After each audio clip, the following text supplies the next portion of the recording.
Hello, welcome to my channel. My name is Jonah. This is Jonah OMG. Today I'll be reviewing Real Housewives of Potomac. We are on season 8. This is episode 5, Pie in the Austin Sky. Alright, let's go ahead and get right on into this video. So Ashley is inviting the ladies to Austin, Texas, and they're staying in a hotel, which is good because they don't need to be staying in the Airbnb at this point because none of the ladies are getting along and they don't need to be in the same space. Candace and Giselle not getting along. Candace and Robin not getting along.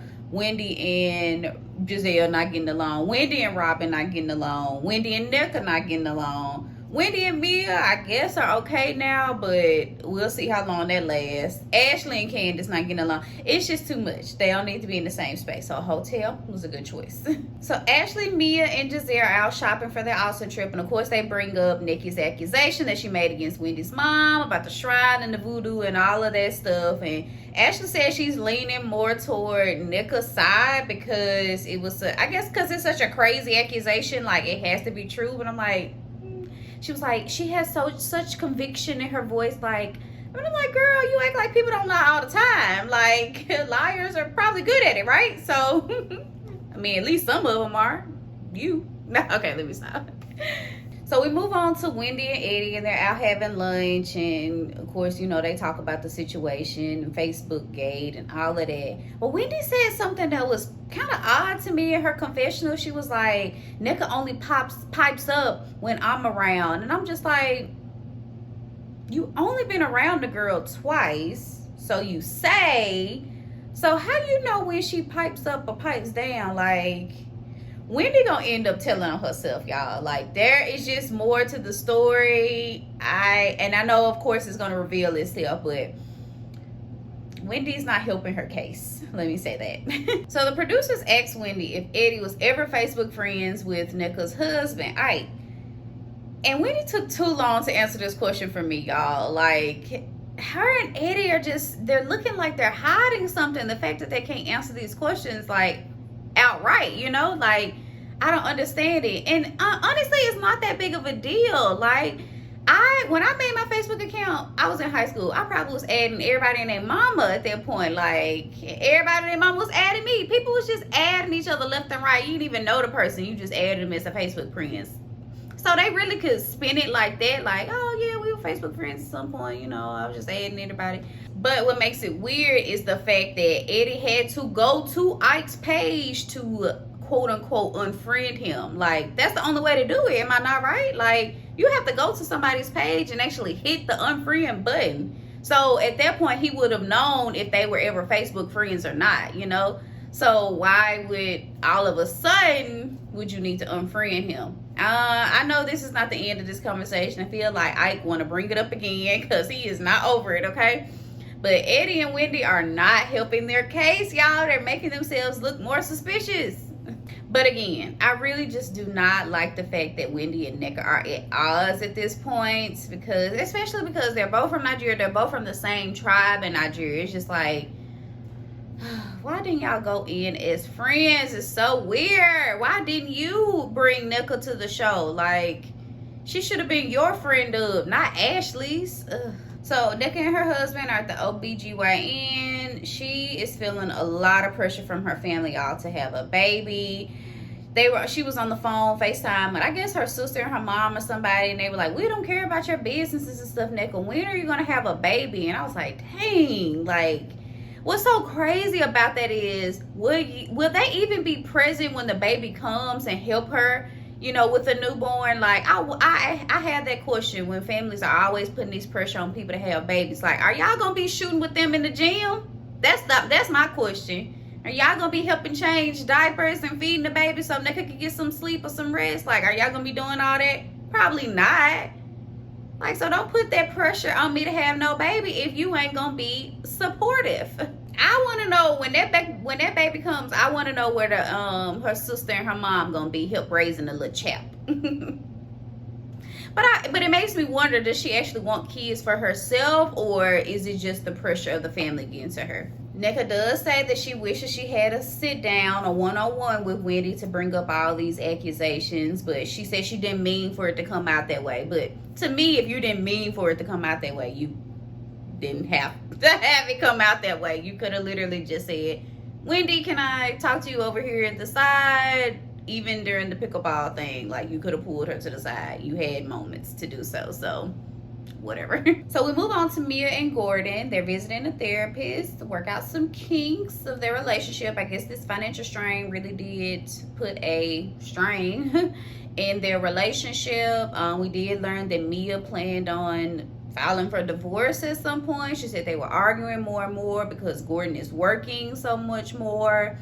Now, Gordon said he was just trying to push the family, toward generational wealth. Mia wants Gordon to retire, which is weird to me because I felt like Mia married Gordon for his money. So, like, why would she be complaining that he's working more, especially because they have a little less now? But she says she doesn't really care about the money, she just wants him to retire, spend more time with the family and the kids. So they are not on the same page when it comes to that. So they're just trying to navigate those waters, I guess.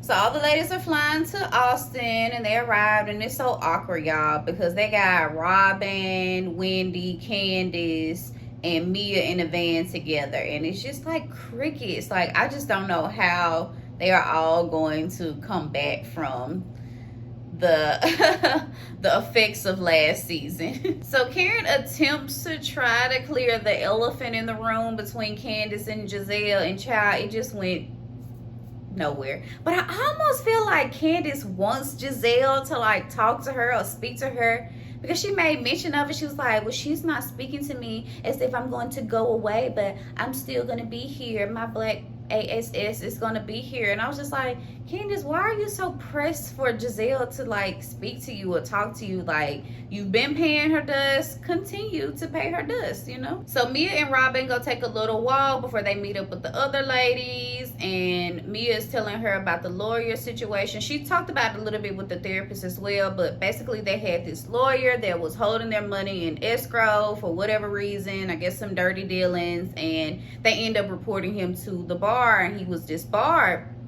from being a lawyer. So, and I guess a couple days or weeks later, he ended his life. And so she feels this immense guilt because she just feels like, if I didn't report him to the bar, maybe this wouldn't have happened. And Robin went through a similar situation with one of Juan's friends that had stole some money from them, and he ended up doing the same thing. So she just knew Robin could relate to her in this situation, and I would feel the same time of guilt. Mia,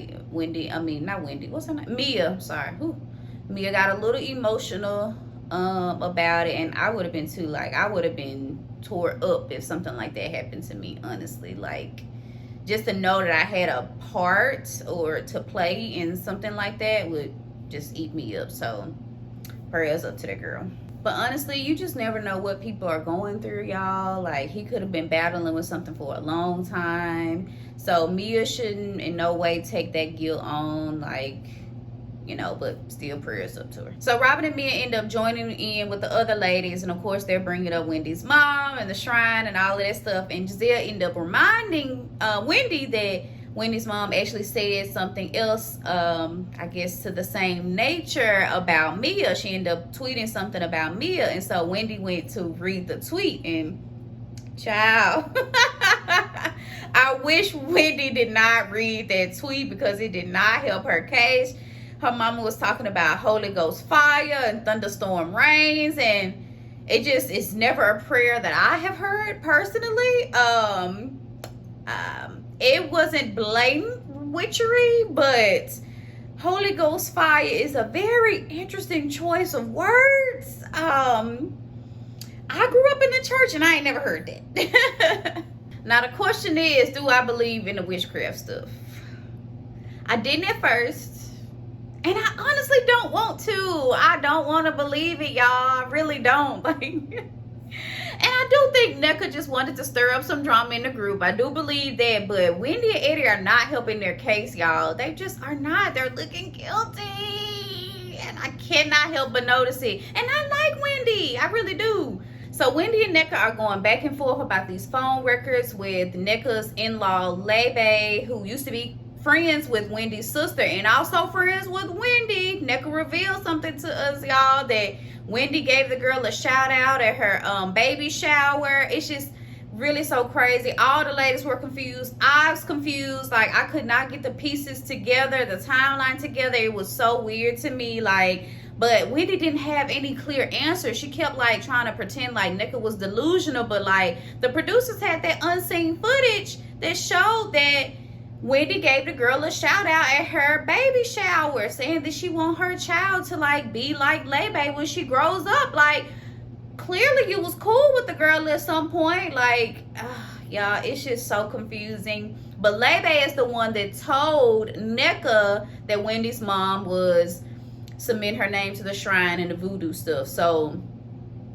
obviously Lebe may have had a close relationship with Wendy's sister and Wendy at some point. So it doesn't seem too far-fetched now that we get a little bit more pieces to the story, but the timeline and the phone record stuff still had me confused. I don't know, but it's not looking for good from a girl. Wendy is giving guilty.